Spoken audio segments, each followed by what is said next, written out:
بسم الله الرحمن الرحيم. إن عدة الشهور عند الله 12 شهرا.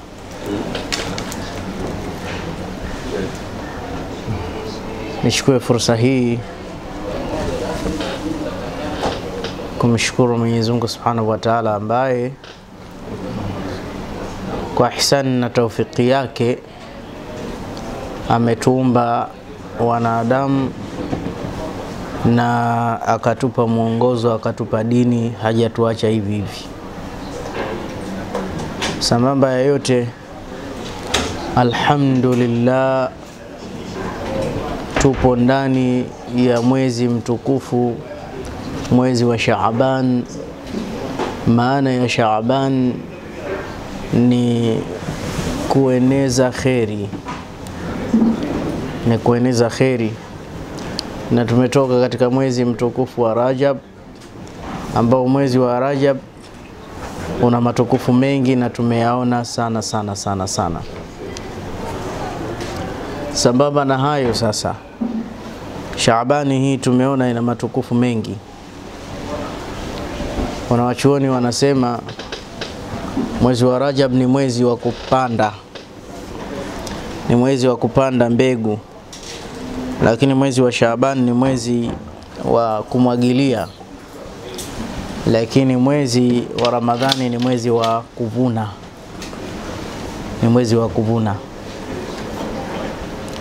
Mwezi wa Shaabani huu ni mwezi ambao umepata bahati kuwekwa katikati na miezi mitukufu.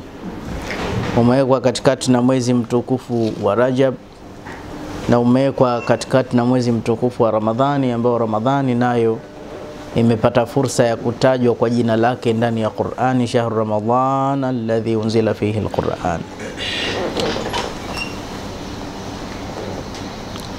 Lakini mwezi huu wa Shaabani pia ni mwezi wa Mtume sallallahu alaihi wasallam. Na mwezi wa Shaabani kwa kweli una matukio mengi sana. Tukio la kwanza ni mwezi ambao kila mwaka amali zinapandishwa. Amali zinapandishwa kwenda mbinguni mpaka kufikia Sidratil Muntaha.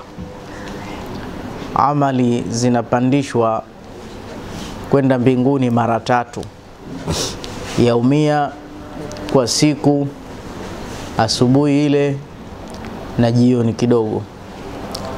Lakini usbuia kwa wiki, يوم الاثنين ويوم الخميس, Jumatatu na Alhamisi matendo yana enda kwa bosi Allah jalla jalalu. Lakini pia kila mwaka mwezi huu wa Shaabani hesabu zinapanda mpaka Sidratul Muntaha, alafu yanakuja majibu. Hizi ndio siku za kufanya mahesabu baada ya kufanya biashara, siku ni hizi. Na nisfu Shaaban ni mwezi ambao Mwenyezi Mungu Subhanahu wa Ta'ala anawaangalia waja wake kwa jicho la rehema zaidi, na anamsamehe kila mtu isipokuwa watu wawili tu, mushrikum billah wa mushahidun li akhihi. Mtu ambaye amemshirikisha Mola wake na hakutubia na anaendelea na ushirikina, ama mtu ambaye ana chuki na magomvi na jamaa yake na ndugu yake. Kwa hiyo hizi ofa watu wawili hao watakosa kuzipata. Lakini ukijua hii Shaabani habari zake ni nzito sana Waislamu. Mtume sallallahu alaihi wasallama, kuna hadithi inasema alikuwa akifunga Shaabani nzima, wengine wasema alikuwa akifunga kidogo. Lakini funga katika mwezi huu ni muhimu sana. Yeye mwenyewe alikuwa akifunga kwa sababu ni mwezi wake, kwa sababu mwezi wa Shaabani kwanza katika orodha miezi mitukufu ni 4. Miezi mitukufu kwa Mwenyezi Mungu Subhanahu wa Ta'ala ni 4. Sawa, Kuna Dhulqada, Dhulhaji, na Muharram na hiyo Rajab yenyewe. Lakini Shaaban na Ramadhani hazimo katika orodha zile, isipokuwa kutokamana na ile matukufu yake zimepata sharafa na utukufu. Kwa mfano lile tukio la upasukaji wa mwezi lile, mpaka ule mwezi ukamshuhudia mtume, lile si jambo dogo, ni kubwa. Lilitokea kipindi kama hiki cha mwezi wa Shaabani. Tukio lile si dogo, lakini tahwilul qibla, mageuzi ya qibla kutokuelekea Palestina kuelekea pale pale Maka. Basi pia vile vile haya yote yalitumika hapo hapo. Yote haya yalifanyika mwezi kama huu. Mtume sallallahu alikuwa akielekea vibla viwili, baadaye akawa hawezi kuelekea, naelekea Palestina, lakini basi ikaja amri baadaye aelekee Maka tu kwa ajili ya kuridhishwa. Ili lilikuwa mwezi huu. Lakini matukufu kama ya ibada ya zaka, ibada ya zaka na ibada ya saumu nayo yalidhihiri mwezi kama huu. Lakini si hivi, hata ile aya ya kumsalia mtume sallallahu alaihi wasallam, ila inna Allaha malaikatahu yusalluna ala nabii, hii ilikuja kipindi kama hiki, kwamba kumsalia mtume ni muhimu sana, na kumsalia mtume ni maisha, na ni kipindi ambacho au ni ibada ambayo maajabu yake Mwenyezi Mungu anaifanya, na hatujui alianza kuifanya lini, lakini alianza muda mrefu sana ibada hii na anaendelea nayo. Ndio maana kule mbele ya aya ilipokuja amri kwa waumini, sallu alayhi wasallimu, sasa nyinyi msalieni na mumsalimie. Maana kuna sala ya mtume mbali na salamu mbali. Sasa yeye hajajiweka na malaika yake katika fungu la kumsalimia, kwa sababu mtu unayemsalimu ni mtu mnaachana mara kwa mara. Lakini wao hawamsalimu kwa sababu hawamwachi, muda wote wako naye. Yani fi'lun yufidu thabata wal istimrar, au yufidu istimrar, ni kitendo kinaendelea tu hicho, mpaka sasa wanaendelea. Lakini mimi na wewe sembuse unaweza kukuta asubuhi hata hatujamsalia mtume mpaka sasa hivi. Sasa tunamwacha acha. Lakini ukweli walillahi alhamdu, sala za mtume sallallahu alaihi wasallam zinafungua milango. Sala za mtume zinafungua baraka tele. Sala za mtume zinaleta kheri, na mtu mjanja basi kipindi hichi cha kukitolea macho. Kwanza ni kujiandaa vyema na Ramadhani. Ni vizuri sana watu wakaanza na ibada za saumu kwa kukusudia haswa. Lakini pia kutukuza haya masiku matukufu ndio ucha Mungu mkubwa sana. Lakini hii salatu ala nabii hii imewaondoshia watu wengi dhiki. Anna wa'da Allahi haqqun, ahadi ya Mungu ni kweli. Sisi itakiwa tumsalie mtume maisha yote bila mapumziko, bila utla. Tumsalie mtume kwa wingi sana. Mtu ambaye anakithirisha sala ya mtume huwa na bashasha, na sala ya mtume huondosha maradhi, sala ya mtume huleta faraja, sala ya mtume huondosha ghumum, huondosha madeni, huondosha haja mbalimbali, huondosha matatizo mbalimbali. Sala ya mtume ni dua unajiombea wewe mwenyewe.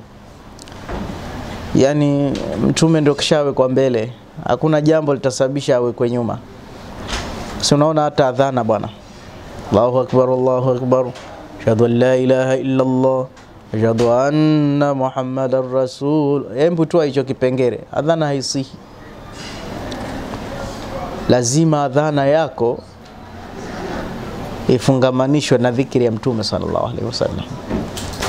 Alhamdulillahi rabbil alamin, rabbana. Usipomtajia mtume dua haiendi. Lazima wassalatu wassalam ala ashrafil anbiya wal mursalin, afu naomba dua. Yeye mwenyewe alimwambia laqad ajala hadha, ukafanya haraka kaomba dua, hajamsalia mtume wala kumhimidi Allah. Sala ya faradhi haiwi makabul, pia nayo sharti ukithirishe kumsalia mtume sallallahu alaihi wasallam. Lazima ukithirishe as-salatu ala nabii, kumsalia mtume kwa wingi. Sasa huu mwezi wa Shaaban ni mwezi wake yeye, na hii amri ilikuja kipindi namna kama hivi. Watu wafanye kheri na watu hawakatazwi kutenda kheri, na haya ni maandalizi bora ya kukabili mwezi wa Ramadhani. Rajab shahrullah, Rajab mwezi wake Allah, Shaabani mwezi wa Mtume sallallahu alaihi wasallam, lakini Ramadhan ni mwezi wa umati wake. Huu umma, Ramadhani ni mwezi wa ummati Muhammad sallallahu alaihi wasallam. Ramadhani nayo imebakia ayyam, itakuja, na sisi tunaomba mwezi wa Ramadhani uje. Waislamu, hii kweli miezi mitukufu. Nitasema kitu, mwingine anaweza akabeza, mwingine anaweza akadharau, lakini nakisema kihakika nakisema. Alhamdulillahi rabbil alamina, kwa kuhesabu kwangu nilishapata kumuota Mtume sallallahu alaihi wasallam takriban kama mara 7 au mara 8, kwa ile kuhesabu mara kwa mara. Na si kwamba jambo la kuomba, ni rehema tu ya Allah subhanahu wa ta'ala. Na hakuna hata mtu mmoja atakuja kusema hakuwa mtume huyo. Sawa, ndoto za mtume ni za kweli. Lakini ndani ya hii Rajabu hii, wallahi wabillahi watallah, nimeota bwana nimeenda peponi. Nimeota kaenda nkanywa na maji ya peponi, kuzuri kweli kweli. Nimeota, sasa nitasemaje na kati nimeota? Wallahi.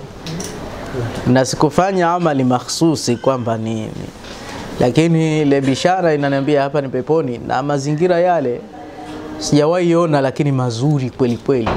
Na tulienda tukanywa maji ya kule. Nimeona asili. Siwezi kusema ndo kulikuwa hivyo, wallahu aalam. Lakini bwana nimeota hiyo habari. Sikuona majumba ama nini, sikuona makamera ama TV. Haya ma TV sidhani kwamba peponi kuna mambo ya kidigitali. Peponi kuna mambo yale fresh ya kiasili, mimea, matunda. Hayo ndo niliona. Na tukawa mara 2 au mara 3 nikaa nimeenda kama pale bwana ni peponi. Basi nikaenda pale. Na sikuwa peke yangu, tulikuwa kama watu 3. Katikati ya usiku baadaye naamka, au kufa kushafika. Jana nilipoamka nikawa najisikia furaha, lakini nasema ngoja niseme, labda pengine ndio kufa kwenyewe. Haya, nikiona nimekufa basi ndio zilikuwa ishara zenyewe hizo. Kama sijafa basi ilikuwa ni baraka tu kutoka kwa Allah subhanahu wa ta'ala. Kwa sababu nilifurahi, kwa sababu ikiwa ndo hivyo kweli, sawa, basi kwangu ni jambo kubwa, kwa sababu peponi si mchezo. Peponi si mchezo. Namuomba Mungu inshallah ndoto yangu aifanye ya kweli. Allahumma inni as'aluka min khairi hadhihi ru'ya. Kuna kitu kinaitwa ilmu nafs, elimu ya saikolojia. Lazima ujue hizi ndoto zako hizi zenyewe au za kimashetani, mashetani majini nao si hadha. Waweza akakubeba kupeleka ujinini huko msituni, umetoka peponi. Waweza ukajiona unatembea angani, una mabawa, kumbe majini. Lakini majini wenyewe mimi nawatibu. Kwa hiyo sidhani kwamba zile masi zimenitembelea, japo hakuna alokingwa zaidi ya Nabii Allah Isa na mama yake Maryam. Basi njozi hiyo niliota, na nimeiota kipindi hiki shahru Rajab. Na usiku wake hakuna nilichojipinda nacho, isipokuwa ninachomshukuru Allah. Nimefungua sana mdomo wangu tokea imeingia Rajab katika kuipromo Rajab. Fanya dawa halqa kadhaa miskitini bila kukosa nikizungumzia Rajab. Na tukio la Isra linalohusishwa na Rajab lilisema labda kwa ile tadhhiya ndogo, labda Allah ndo alinionyesha pumziko, alhamdulillah. Na sijui kwa nini nikawa na furaha, labda ndo ilivyo. Jana nikawa na furaha, Mpaka moja kati ya ahli zangu nikamwambia, kwa hisani yako naomba leo msinikere, msije ukatokea cha kuniudhiudhi, najisikia tu amani na furaha, nimeotami peponi, lakini inshallah kama ndio hivyo au mkufa haya.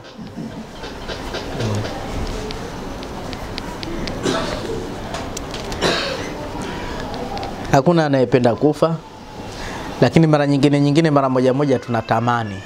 Yani ukifikiria sana saa nyingine unaona bora hii dunia uachie tu wengine uondoke tu. Maana hii dunia ina fitina zake na siku moja inaweza ikakutoa kwa reli hivi. Yani dunia haina huruma, kila siku inakuwinda tu. Kwa hiyo mara nyingine kufa nkufanikiwa. Kuna baadhi ya waja wa Allah wakifanya mambo mazuri, Mwenyezi Mungu pengine huchelea wataweza akaharibu, basi unakuta anachukua. Pale nasema vitu vizuri havidumu. Umeona Mtume sallallahu alaihi wasallam hata miaka 100 duniani hajafikisha. Ile miaka 100 hajafikisha, huyo kaondoka kwa Mola wake. Sasa hivi yupo kwenye pumziko la milele. Yupo kwenye pumziko la milele. Kwa hiyo nasi inshallah ndio siku zinaenda hivi. Mimi mara nyingine nakaa chini nafikiria, yani nafikiriaga kile kifo kitakavyokuja. Na nachukua fursa hii wallahi kuwasikitikia baadhi ya watu utafikiri wamekuwa wadau wa Mayahudi safari hii, namna hutuba zao zilipokuwa kali katika kuwagawa Waislamu bwana. Hichi si kipindi cha kuwanyima watu kheri. Si kipindi hichi kabisa. Juzi niliona klipu moja nikaishangaa. Mtu mmoja anasema hivi, bida ni mbaya, tena bida yenyewe ya maulidi ni mbaya, afadhali ya anayezini. Na imeenea kweli kwa kasi. Angalia sasa hii habari. Sasa wale masela mtaani tu wakisikiliza hivi, bwana kuzini si dhambi kubwa. Hii si dawa kuwalingania watu katika kuleta uhafifu wa madhambi. Hilo janga hilo. Hizi ni nafsi zinakuwa chafu namna hii. Sasa kuna kitu ambacho hakiruhusiwi. Allah anasema faman faradha fihinna alhajj fala rafatha, la kwanza, wala fusuka, la pili, la mwisho wala jidala fil hajj. Unaona hata ile ibada ya hija mijadala hairuhusiwi, mizozano hairuhusiwi. Fala tanaza'tum, msizozane, mtafisha nyoyo zenu. Basi hata hii miezi mitukufu haiachiwi, lazima kiwake tu. Kwani hakuna nasaha zingine? Wenyewe wanachuoni wanasema tuna masala karibia 1,000,000 ambayo ittafaqana, aya tunakubaliana wala hayana upinzani. Dhehebu lolote la Kiislamu haya wanakubaliana nayo. Na kama tutashirikiana, Ibadhi, Tarika, Ansari, Salafiyu, wote tukishirikiana ili tuyaweke sawa sawa, watu wayatekeleze, kwa sababu haya tunakubaliana. Wanasema hatuwezi kuyakamilisha mpaka kinasimama kiyama. Na ni masala muhimu sana haya. Kusoma Qur'ani vizuri, kusoma hadithi vizuri, kuhifadhi hadithi vizuri, vitu kama hivi vya kifiki. Sawa. Sasa kwa nini tusidili na haya ambayo ni muhimu tunakubaliana, tunaanza kutafuta mengine ambayo wala si muhimu sana? Si muhimu sana, lakini kila mtu anavutia kwake. Hili jambo tu la kufunga Rajabu hili, watu washakufurishana. Haya yote ni mambo ya khilafia tu, hakuna shida. Anayefunga zote muache na msimamo wake. Sawa, elewashaneni kwa hikma. Asofunga zote muache na msimamo wake. Kubwa zaidi watu watende kheri, wasafiane nia. Lakini sasa ukijua na natija dawa za raddi hazina ikhlas, hawana mapenzi, kuna chuki zimezalika kati yao. Sasa miezi kama hii Waislamu utafikiri ni Waislamu na Wakristo, utafikiri dini nyingine. Yani kuna watu mpaka salamu ya mwingine haitiki. Yani maisha sasa hivi kwenye YouTube ni kulipuana kwenda mbele. Sasa mara nyingi hawa amatu nasu, watu wa chini wanakanganyishwa hawa. Tunagawa umma, tunachinja umma. Farqa. Kuna vitu ambavyo fadhail amal, kuna ilmu masail wal fadhail, kuna elimu za kupeana fadhila, watu wapate raghba na shauku ya kutenda khairi. Mtu mpe fadhila ukisali raka 2, mtu mpe fadhila mwezi huu wa Shaabani unaukabili vipi, mtu mpe fadhila za kulisha watu, mtu mpe fadhila za sadaka, mtu mpe fadhila za qiyamul laili. Watu wapewe fadhila. Lakini Mungu kashakupa ulimi huo, baada ya watu wape fadhila, la mwanzo kabisa unaanza kumkufurisha mwingine juu yake. Yaani fadhila yako kukufurisha watu, kwani wewe umekuwa ibilisi? Hai, mwezi sasa ushafika. Na kwa sababu ya mihadhara hiyo mpaka sasa hivi unakuta hakuna khairi iliyotendwa. Rajabu nzima imeisha na Shaabani mtu hana hata habari, ana habari tu khitma imekuaje, maulidi imekuaje, la ilaha illa Allah sijui. Kwa hivyo vitu vya ajabu kabisa. Lakini wamefanya nini sasa hata katika nchi yetu hii? Yani pale tunapoanza malumbano yasiokuwa na mpango, wenzetu upande wa pili yani wanapiga hatua hatari. Na hivyo ndio ilivyo. Na sijui tumegawanywa na nani. Unajua mzungu ni mtu ambaye anaona mbali sana. Asa mzungu, hizi nchi za Afrika Mashariki kila nchi kaitilia sumu zake. Sawa Burundi hapo kaatilia chuki ya kikabila. Chuki ya kikabila. Watu wanauana, watu wanapigana, yeye anachukua mali anaondoka zake. Tanzania hapa kaleta chuki ya udini wa Kristo na Waislamu. Haya nyewe wenyewe angalieni ndani ya Qur'an. Wapi kuna uadui kati ya hata Wakristo wa Tanzania wanapandishwa chuki tu sio kwa na mpango, lakini Qur'ani imesema wale jirani zetu. Na tukifikwa na matatizo unamkimbilia jirani, si ndio hivyo jamanini? Haya sasa hijra ya mwanzo tumekimbilia Wakristo. Au hakuna ile ya Uhabeshi kule Ethiopia? Mmefahamu? Lakini Mtume ameona sallallahu alaihi wasallam watu wateswa, wauawa. Aliwaambia kimbilieni kwa Kristo jirani zetu. Ethiopia kwa mfalme Najashi, kwani alikuwa Muislamu yule? Si Mnaswara. Hata yeye mwenyewe aliuliza kwa nini mmeambiwa mje kwetu? Walivyochongewa na kina Sayyidina Amru kabla hajaslimu, lazima wapigwe wauawe. Lazima mfalme, lakini sisi tumeambiwa wewe mdhulumu yoyote, na Mtume ametuambia tukimbilie kwako tutapata hifadhi. Yakamsuta yale maneno. Kwa nini mmeambiwa mjeua? Wewe jirani yetu na wewe tunaambiwa humdhulumu yoyote, na unasimama na kitabu na Injili wewe. Akawapokea na wakapata fursa ya kuzungumza kilima kidogo. Walikuwa hajapewa. Sayyidina Jafar akachana mistari ya Qur'ani akaisoma sura Maryam. Najashi alilia na alisilimu hapo hapo. Umeona? Majirani zetu. Majirani zetu. Hata kujadiliana nao Mtume kakatazwa kwa nasi ya Qur'ani, usiwatukanie Mungu wao au miungu yao. Watamtukana Allah bila elimu. Hivi sasa ili neno la Allah hapo kale, sawa, kabla hizi minakasha mikali ulikuwa husikia Allah kabezwa, lakini sasa hivi jina la Allah linatukanwa hatari. Unajua kwa nini? Kwa sababu tumeanza kuwatukania wao. Kweli kuna Petro, kuna Paulo, mtaje kwa wema, ndio njia za kulingania, kwa sababu kishakipenda mtu. Unajua mapenzi yana nguvu. Sawa Taja kwa njia ya usahali. Wanasema Sheikh Saimu anamjua mzee wetu mpenzi aitwa Sheikh Amuri Msheshi.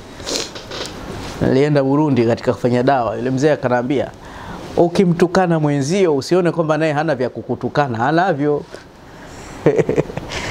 Unanitukanaje? Kwani mimi sina matukano? Sasa ukimtukana mtu na wewe umealika utukanwe. Ukivunja heshima ya mwenzio na wewe atakuvunjia. Sasa hivi sasa hata Wakristo wamepumzika. Wanabukua na Waislamu wenyewe kwa wenyewe. Haya, hii mmeona wapi sasa hivi? Mimi zamani, leo kwanza nimeona maajabu mashaallah. Wakati nipo Shauri Moyo pale, nilikuwa na kijiofisi changu cha mambo ya wiring. Katika vijana ambao chipukizi wamekuja mikononi mwetu, tukasomesha sisi miongoni mwao yuko pale kijana mmoja akisambaa, kasoma vizuri lakini pamoja na ufundi wangu naenda pale Shauri Moyo natoa khutba. Sheikh Uthmani siku 2-3 akawa anaenda kusali, sisemi kwa vibaya, pale msikiti wa Morogoro. Na pale Morogoro si kwamba wanawaamrisha watu wafanye hivyo, hata mimi shai kuwapeleka wanangu kusoma pale. Baada ya kuswali pale siku 2-3 watu salimii, hata tukija gereji watu wa bida. Nkaa nasema utaona sasa nitakavyokufundisha shoti, kila ukitengeneza shoti hatusalimii, kashakwa imara, bonge la lemba, hata bismillah hawezi kuisoma. Sema namna hii wewe mfundishwa chuki wewe yake, wewe si Uislamu. Basi niite katika njia ya usahali, niite niongoke basi. Kwani huna haki ya kulingania nikaongoka? Sasa unakuta mara nyingine watu hufundishwa chuki. Angalia nasinzia, sawa? Umeona hii inaitwa sinatun, sawa? Bidayatun naum. Mkiwa mmempo kwa hutuba ukimwona mtu, sawa? Muamsho shekhe, usilale. Mkoli, mimi nikwambia nalala, umeniona nalala. Umeona tabu hii? Lakini ukimkuta yule mtu kalala kabisa, utasikia anakuelewa. Umeelewa maana yake nini? Elimu ndogo sumu. Ukimkuta yule ansari mwenyewe au salafu mwenyewe alozama kwenye elimu akashiba, wala utomsikia na matata hayo. Kalala kweli yule. Mwambie Sheikh, una hili, mnaelewana na nakukabili kwa njia nzuri. Lakini yule kidogo tu hivi ndo kachungulia, we. Fanya mchezo motoni. Kifurahisha kidogo takwenda peponi. Baada ya pepo kama njugu na moto. Umeona hii habari hii? Kulikuwa kuna bwana mmoja hasalimii watu, mashaallah. Alikuwa madhubuti katika hizo sunna, hasalimii watu. Basi siku hiyo nikashangaa mimi, akanipigia simu afu akaniita, vipi habibi, tunaziona juhudi zako. Nikasema bwana nikutembelee habibi bwana. Akanitembelea. Nilijiuliza mara mbili, vipi kheri habibi? Akanipa mahaba ya kifua. Si kawaida. Si kawaida. Yaani najishtukia kuna nini? Kumbe kuna jambo. Mwisho kabisa ananiambia nimpelekee salamu kwa Sheikh Al-Hadi Musa Salma. Kipindi kile alikuwa nani Sheikh wa mkoa. Kwa nini nimpeleke? Wamemnyang'anya msikiti wake, sio imamu tena. Hapo ndo liliitwa la habibi. Haya mashaka. Sasa pale nishaipata pepo pale pepo nimepata. Haya mashaka. Sasa na mimi nilienda. Sijaenda kabisa, nenda mwenyewe bwana. Niambia hasadi hizi ala. Kwa sababu yeye kasoma mashallah nje, kaja akapata msikiti. Sasa ule msikiti ushakamilika, wakamleta mtu mwingine wakamtoa pale. Habari zake nzito, ambia haya bwana anaishi kwa Bakwata. Bakwata na nyinyi mnaijuaga. Kama wanaambia nenda yakaishi huko. Sasa inatokea vitu kama hivi, na hii inatufundisha kwamba watu tunahitajiana. Waweza ukahitaji msaada wa asokuwa Muislamu kabisa. Na haya ndio maisha ya dunia. Kwa hiyo usiwe imara sana, utavunjika kwa sababu huduma zingine utakosa. Lakini kama wewe wataki watu, unatenga watu, utaki kuwasikia, manake kuna baadhi wengi wamo wanakataza mpaka kusikiliza nasaha za mashehe wengine, wanakataza. Mimi kuna msikiti nilipeleka wanangu wakasome, wajomba zangu.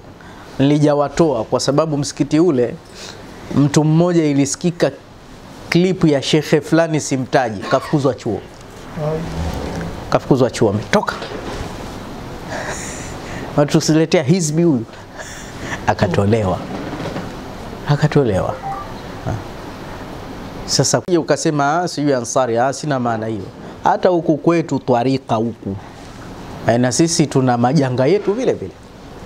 Wale wazee wenyewe walioiva kitarika yukabilu nas bil hilmi, wanataka watu waongoke na wanasubiria watu kwa sababu wana tarbia za kielimu. Lakini wale tarika ambao elimu zao za ugoko wakali kweli kweli, akimwona Ansari anaona kama si Muislamu kabisa, na anaweza akamtukana mpaka shekhe mkubwa wa Kiansari tena alotunga vitabu ile juhudi asiione, sema hili Yahudi, tena anajiridhisha au Mayahudi hawa. Alokuambia Mayahudi nani? Unamkuta mtu ni muhadithi kabisa, unamtoa katika mila. Hivi unajua kulaani watu haifai? Si watu hata wasiokuwa Waislamu si walaani, kwa sababu akislimu zile laana zinarudi kwako. Muislamu wa kweli ni kuombea watu hidayah. Wewe una kibali cha kulaani watu kwa sababu wewe huandiki dhambi, huingizi mtu peponi wala muingizi mtu motoni hata siku moja. Hilo ni jukumu la Allah. Na angelitoa sisi humu wa kwanza kunyimwa pengine mimi. Yani kama mpaka shekhe fulani uipate fursa ya pepo, sijui kama Marimuia mwenzangu, lakini Allah kaficha. Na ninamshukuru juzi kaniotesha, nimeingia jinani fly kweli kweli, nenda peponi. Sasa kama ni peponi kweli hewala. Lakini hata masahaba waliota vitu kama hivi yanatokea. Na mtu mwingine ashai kunihadithia, na pia nina dadangu mmoja aliumwa kufa akawa anaota mazingira mazuri sana, zinakuja ishara za namna kama hii. Kwa hiyo sasa nasaha yangu, tupo katika Shaaban, kama kuna mtu ambaye hajaanza fadhila zake na saumu zake aanze inshallah khairi. Na si lazima ufululize, funga leo kesho achia kama hauna power. Lakini tujitahidi saumu, tujitahidi na mambo mengi, lakini kupendana na jambo la suluhu liendelee. Suluhu liendelee. Ila nataka niseme tu si mchezo. Saumu wanaume. Ya Ramadhani haijafika, lakini hapa kama kila mtu kafa, kila mmoja upande wake. Hakuna sababu inayosababisha kulala, joto na njaa. Joto na njaa. Na kama litatokea jambo la kuatisha watu wakimbie humu, utakuwa umewakosea watu sana. Like watu wamechoka taabani. Sasa ikishaingia Ramadhani yenyewe si mchezo.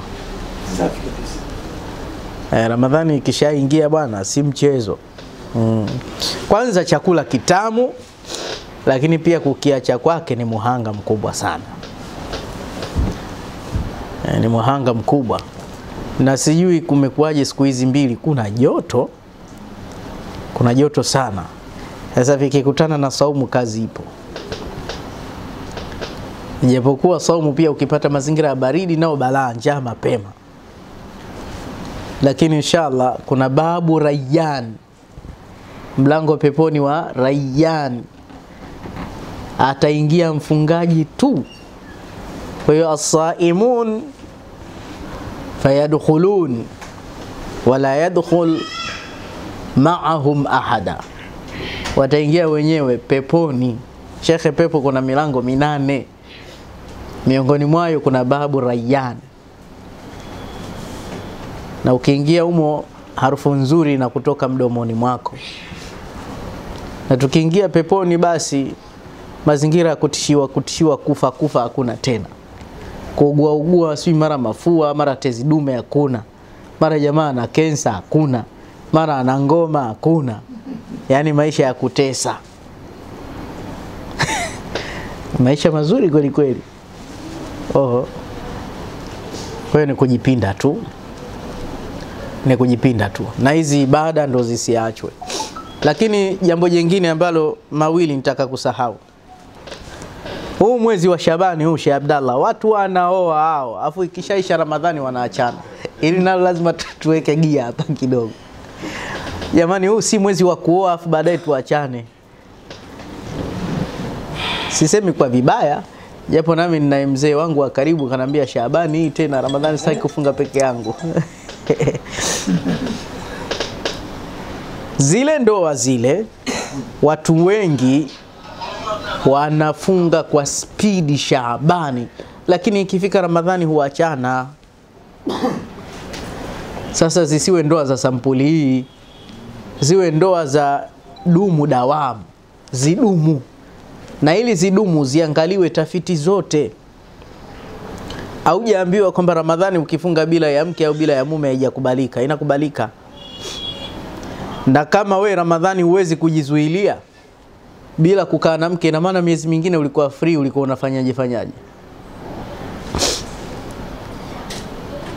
Na ndo ile kuipokea Ramadhani kimaajabu, kwamba ni haramu kutenda maasi ndani ya Ramadhani, lakini miezi mingine ina maana ni jaiz. Haya kasema nani?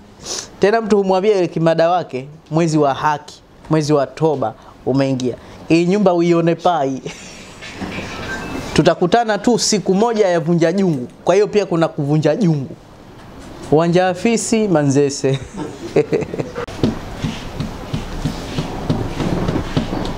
Lakini pia hata mtu kama alifiwa na mzazi wake hakumaliza somo za Ramadhani, mfungie mzazi wako. Mfungie. Itakuwa ni kheri na ujira utapata. Lakini pia wale ambao tumesalimika, basi Shaabani isipite hivi hivi. Funga Shaabani yote, funga nusu Shaabani. Umeshindwa ile Jumatatu na Alhamisi usiache.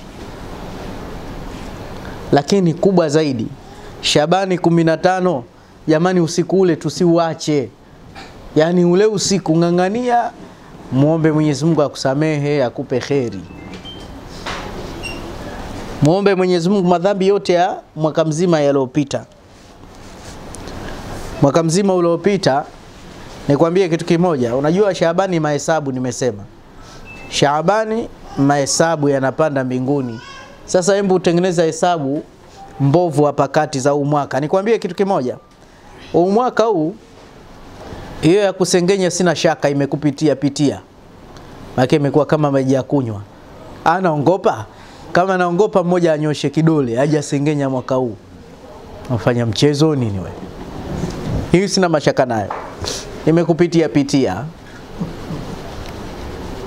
Kuna yale hayasemwi ya zinaa haya.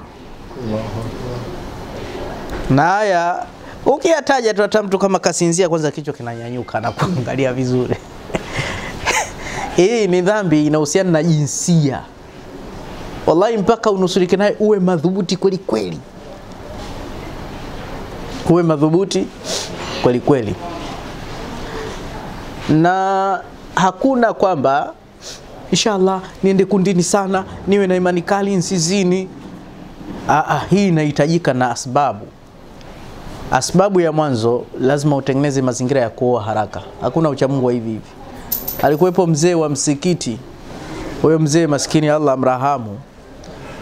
Alikuwa adhana yake asubuhi kuna maneno yanatia, "Wewe shuka hilo sanda yako, wachia mapajayo we." Basi anasema mzee ana muhanga mkubwa, anazunguka na ile koroboi kandili. Siku moja vibaka wakamtwanga huko mtaani kweli kweli na jihadi yake. Saa 9 usiku. Ni tabia yake nzuri. Siku hiyo watu wanasikilizia adhana kimya. Ndio mfagia msikiti. Mpaka watu wakaenda yenyewe msikitini. Mzee kapatwa na nini? Ni mzee. Huku upande wa kina mama kuna bibi naye anasafisha msikiti alfajiri. Wamekamatana huko. Babu na bibi. Tena mkagua. Haya mzee vipi? Ambia shetani kanipitia. Mtihani. Sasa hili ikiwa wazee wanateleza nalo, kijana. Na haya yote yanaletwa na ule ukaribu wa kukaa na wanawake. Nikwambie Shemakiri. Nikwambie mtu huwezi kumjua uchamungu wake kwa sababu alikuwa pale Shauri Moyo anatoa khutba. Yaani ukimwona mtu msikitini, Sheikh Osmani hatari, yule wali wa Mungu umekwisha. Umekwisha. Ili mtu umjue baba, kaa naye, tembea naye, safiri naye, kula naye, utamjua. Utaenda ukienda naye mpaka Maka, kidogo tu ngumi zitakao, kumbe ana hasira bwana, ushamjua pale. Ukienda naye mpaka sehemu hizo, mara kafungua inaitwa nini gomba lile, mirungi anakula, bwana vipi pia? Kuna zikri zingine hizi, ushamjua. Na kama ni mtu alafu sijui tunashindwa wapi bwana. Unajua hapa bwana, na mabinti wengi karibia 20. Sawa. Na hawa mabinti ile misimamo yangu washaijua. Kwa hiyo wanatoa taarifa mapema hatari. Sasa kuna baadhi ya watu nakubali ile dhahiria uchamungu wao. Lakini kuta wale mabinti walalamika fulani hainamishi macho. Fulani hainamishi macho. Kuna kiti pale kakalia shehe darasa pale. Anasema tena akikaa kwa kile kiti aondoki pale. Yaani muda wote atamani hata ule mlango usukume. Sasa kuna wake zetu wapita hapa. Alafu ni mtu namkubali hatari. Baki nikiongea naye na nasaha kidogo tu michozi. Lakini kila anayepita atiza. Kule Tanga alikuwepo Shamiri, alikuwepo shekhe mmoja kule Tanga. Huyo shekhe mmoja ilikuwa akikaribisha wageni nyumbani. Alikuwa akikaribisha wageni nyumbani, anawatia bakora. Yaani anapata wageni, basi dakika 2 nyingi unamsikia mgeni anatoka mbio anajikuna mgongoni. Walikuwa wanamuita mzee wa 5 wa 20. 5 wa 20. Kidogo tu anamtia, kweli mgeni anakuja nyumbani vizuri, dakika 2 tu anamtia bakora. Watu wakampa nasaha, ambia shekhe mche Mungu, man kana yu'minu billahi wal yawmil akhir falyukrim dhaifa. Wageni wanakirimiwa, unapiga sema hawa si wageni, hawa wahuni. Si wageni tena. Sasa akaulizwa, hebu tueleze nini? Akasema, hii nyumba naijua mimi. Nikija na mgeni wangu anambia, habibi kaa hapa. Pengine hapa kuna sofa na hapa kuna stuli. Habibi, karibu ukae. Na hii ndio haki, ndio husni. Ukikaribishwa kwa mtu usianze kujipa taratibu. Sio unakaribishwa tu unawasha feni. Pengine bovu likakukata kichwa, uliza kwanza. Na hapa kukaa uliza, shekhe naweza nikakaa? Unakiona kiti lakini adabu, na huko ndo kujiongeza. Kwa kwanza niseme neno kabla haya, nasema sasa. Maana mtu hajiongezi. Yaani mkuta mtu kaenda kwa mgeni tayari mguu juu ya kochi. Au anakaa hapa. Unaona hapa kwenye hili tengo. Sawa, anaharibu. Shekhe usimama tu hapa. Yaani ni mfano, ni mfano. Ni mfano. Wewe hujakaa umeegamia bwana. Umeshafahamu vizuri? Hii ni hali ya kujiongeza inakuwa. Sasa pia ukifika kwa watu, shekhe nikae wapi? Ambia shekhe kaa pale. Kwa sababu nyumba zina siri na siri nazijua mimi. Sasa shekhe ambia mtu kaa hapa. Shekhe nitakaa tu hapa. Kuna kijisturi. Yake kaa hapa. Usipate tabu. Anaona anakirimiwa sana. Nitakaa hapa hapa, ambia haya kaa. Anakaa kwa sturi, yule mzee anakuja na mkwaji wake, tapika kisawa sawa. Nimeshakwambia ukae hapa, wewe unang'ang'ania hapa, maana yake nini? Akamwambia kwa nini unafanya hivi? Ambia tamam. Unaona hakika hapa, huu ni mlango. Unafunguka huku, anapita wake zangu, anapita mabinti zangu, anawaona. Naambia kaa hapa, angalia hapa, mimi mwenyewe nitakaa hapa, hasiki. Sasa mgeni huyu. Watu waambia mzee kweli wewe Muislamu. Tungefuata Uislamu tungelalamikiana kweli kweli. Maana ukigonga hodi mara 3 kwa mtu, falam yusta'dhan lahu falyarji, rudi zako. Lakini sasa hapa ndio kwetu. Unaona hiyo kengele mpaka inaungua. Baba hodi hodi. Pengine mtu kashashangulia tu, yule fulani yule. Yule fulani yule, inshallah khairi, hamna neno. Hajataka uingie muda huo. Pengine kuna kadhia nzito. Lakini mtu hakubali. Kwa hiyo Uislamu uko wazi kabisa. Uislamu wetu ni mzuri kabisa. Na Uislamu wetu ni mtamu. Lakini sasa mimi nataka kusema kitu kimoja ambacho kinasikitisha. Mimi kwa uchunguzi wangu mdogo Yani nimeona zile nchi za kama Amerika, Uingereza, asilimia kubwa asasi Waislamu, lakini wallahi wanaishi Kiislamu sana. Mimi hapa ninavyosema ni sehemu ya mfanyabiashara pia, pamoja na dini, lakini tunafanya biashara ya tiba za kiasili hizi. Sawa Yani unaona zile promises zile. Sawa Na unaona na zile baadhi ya nchi mfano za Kiislamu. Zile nchi zile za Kiislamu unaona kabisa, yani kuna tofauti iliyokuwa kubwa kabisa. Kuna tofauti ile iliyokuwa kubwa kabisa. Alhamdulillah. Kwa hiyo sisi tukiishi katika ule Uislamu unakuta hata hizi ndoa hizi kesi zinapungua. Subira zinapatikana zile. Lakini kwa sababu Uislamu uko hivi na sisi tuko hivi, basi unakuta hatuneemeki na chochote kile. Yani alimradi vurugu tu basi.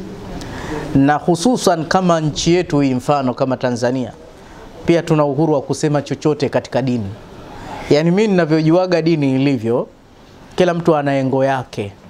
Hasa mambo ya fatwa huwa haruhusi kutoa yoyote mpaka mufti.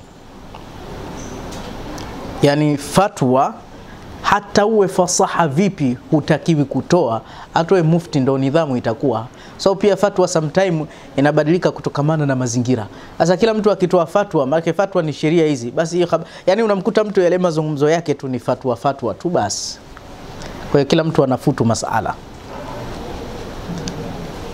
Alikuwa shekhe mmoja alikuwa akiishi Qatar, akasema Qatar ile khutba ya Ijumaa inapangwa bungeni. Halafu pale msikitini pale khatibu mwingine, imamu mwingine na hawajuani. Hamna kutengeneza mazingira hapo. Imamu mwenyewe anasubiri, hajui leo kutasemwa nini. Angalia maneno mazuri hayo. Unamkuta khatibu huyo kapanda, kashatoa khutba ile ya serikali ambayo imeenda na nchi nzima muafaka, katoka mlango huko kaondoka zake, na imamu naye haya kwa heri, katoe vingine tofauti uone sa shughuli yake. Sasa namna hii unakuta dini inakuwa ina nidhamu.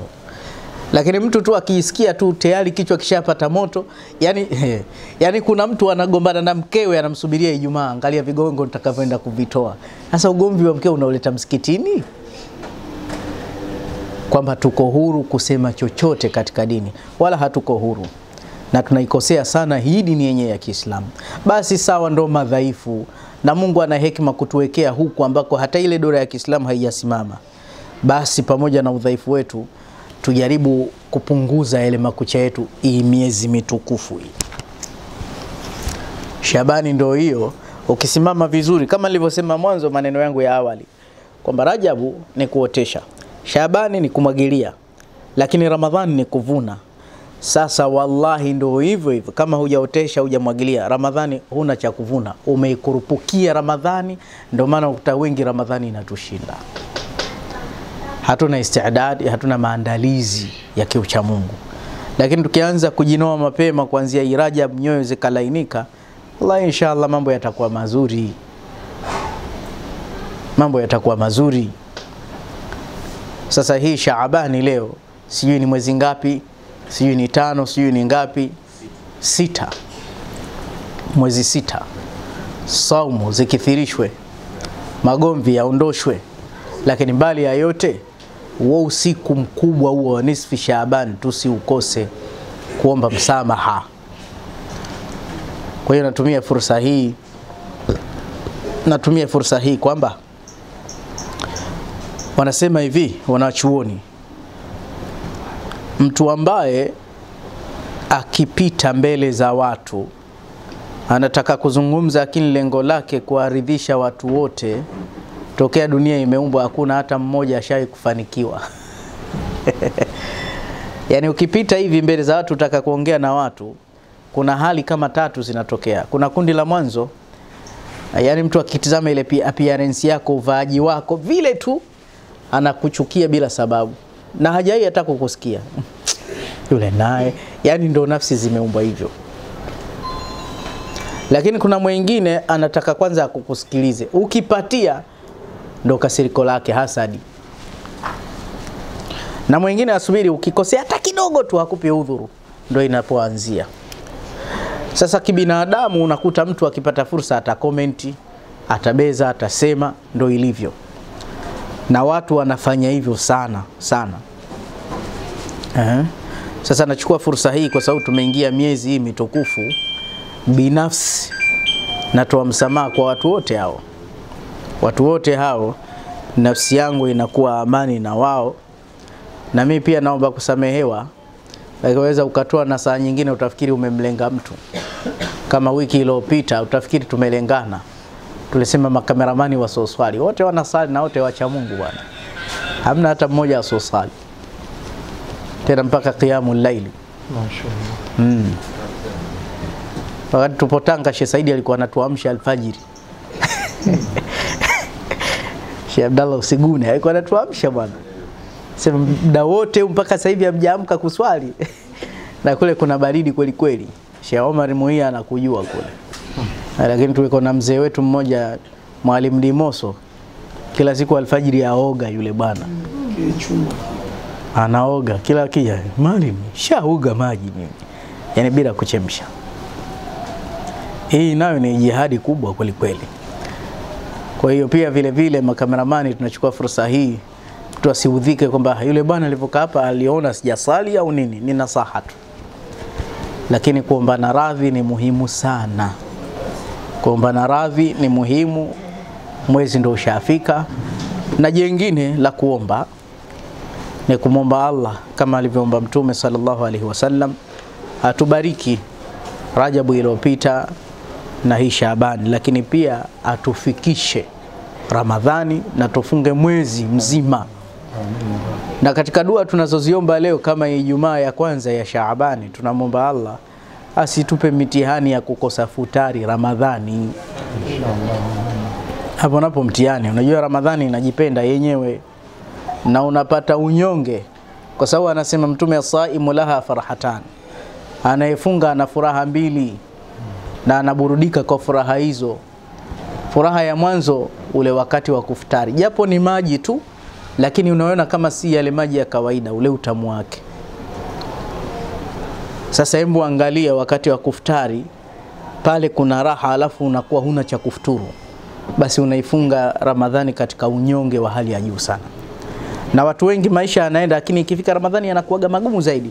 Sababu vitu vingi vinakuwa ghali pia. Wafanya biashara nao wanasubiria, nguo sasa hivi zitapandishwa, futari sasa hivi vitu vinaongezeka bei mara nyingine. Sukari imepanda. Mpaka unaona nje jua lilivyokuwa kali. Lakini nikumbushe kitu ambacho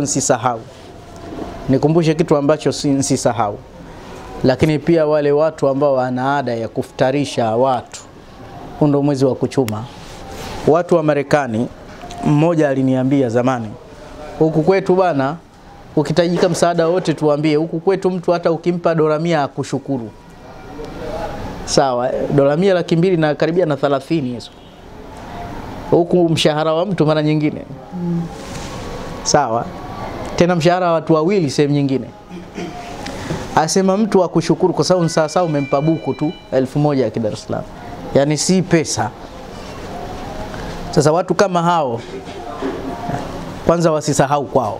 Min alamatil iman, miongoni mwa alama ya imani hubbul watan, ni mtu kupenda kwao.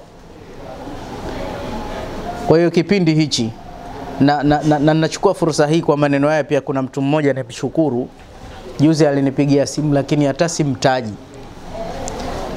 Kila mwaka tuna ndugu zetu kidogo na athari ya ulemavu wa macho.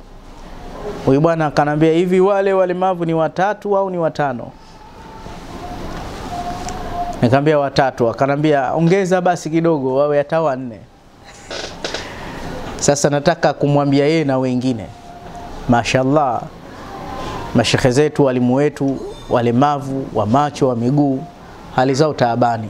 Lakini kwa jua hili, yani kuna watu wengine hana upungufu wa chochote, lakini ni taabani kuliko yule mlemavu.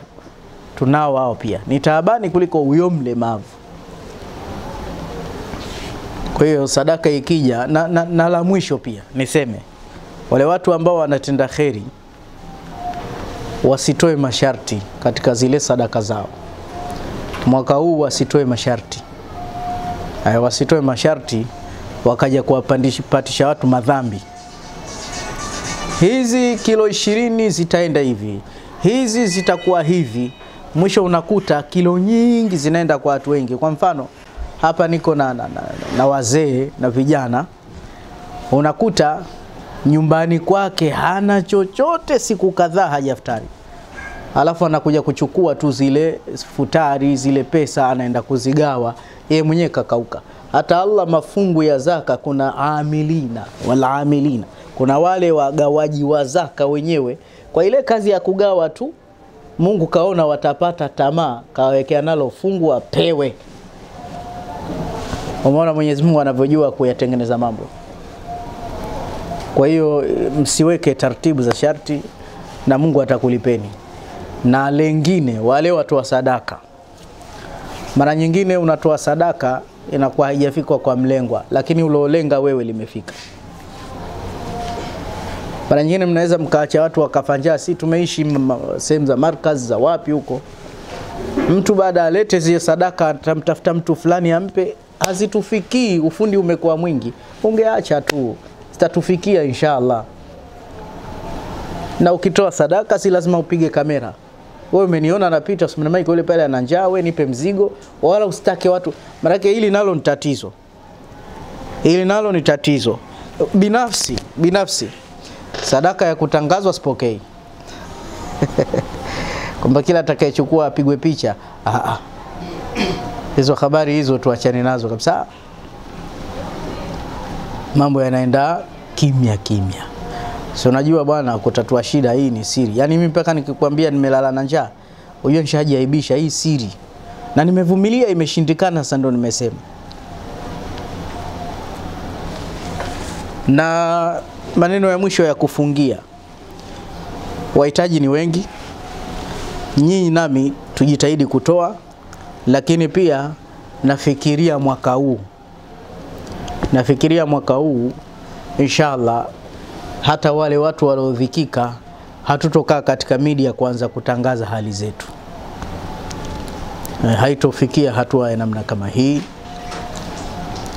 kwa sababu si vizuri sana, isipokuwa wale ambao walishawahi kuwasaidia watu wa kipindi cha nyuma, basi watu ni wale inshallah khairi, waendelee kutenda khairi. Kwa hiyo sisi tulokuepo hapa tusijiweke mkao wa kupokea, kwanza na sisi tutafute njia za kutoa. Kama wewe ni wa kupokea, basi Allah ataleta tu, lakini si wenyewe tujiandae tunatoa nini. Tukiweka nia hiyo Allah atafungua. Na la mwisho kabisa kila mmoja ajitahidi kutimiza vizuri swala zake, kwa sababu mwezi uliopita ndio ulishuka sala.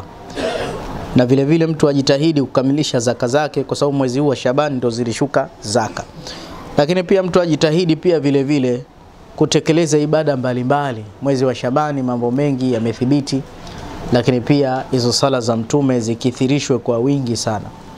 Fanya maisha yako yote, fanya idadi ya kila kitu sala za mtume, na hizi sala zitakuokoa na tusizichoke. Darasa imechukua muda mrefu sana, ndefu, lakini kuna mambo tulikuwa tunayasubiria na hatutosonga sana, isipokuwa nikumbushe jambo la mwisho ambalo si nasaha. Tumekaa hapa, lakini hapa kukaa kwetu, hii ni senta yetu ambayo inahusika na dua, inaitwa Sunnati Saidaliyatur Rahman. Inaitwa chemistry ya Allah Subhanahu wa Ta'ala. Kituo chetu hiki kinahusika na dawa zote za tiba za kiasili za mfumo wa maradhi mabaya, vikohozi, vichwa kuuma, mifupa, arthritis, pressure, UTI, lakini hemorrhoid na zaidi ya hayo katika maradhi. Kwa hiyo kinatibu maradhi ya nafsi, lakini pia zinatibu maradhi vile vile maradhi ya kiroho, maradhi ya mashetani, majini, mahaba, hayo yanatibiwa vivyo hivyo. Maradhi ya roho watu wajiandae pia kujitibu mapema, Na mwisho kabisa, huduma zetu hizi inshallah zitaendelea mpaka ndani ya Ramadhani. Ramadhani tena zitazidi kasi, hakuna mapumziko mpaka Ramadhani zitaendelea. Ama namba zetu za simu ndo hizo zinazopita. Na Kenya ipo branch yetu pia vile vile. Inshallah ukihitaji huduma kwa pale, fika Mwangi Samaki, piga namba hizi. Lakini mara nyingine ukiangalia baadhi ya video utaona namba za Kenya, namba za Safaricom. Wajazakumullahu khair, wassalamu alaikum warahmatullahi wabarakatuh.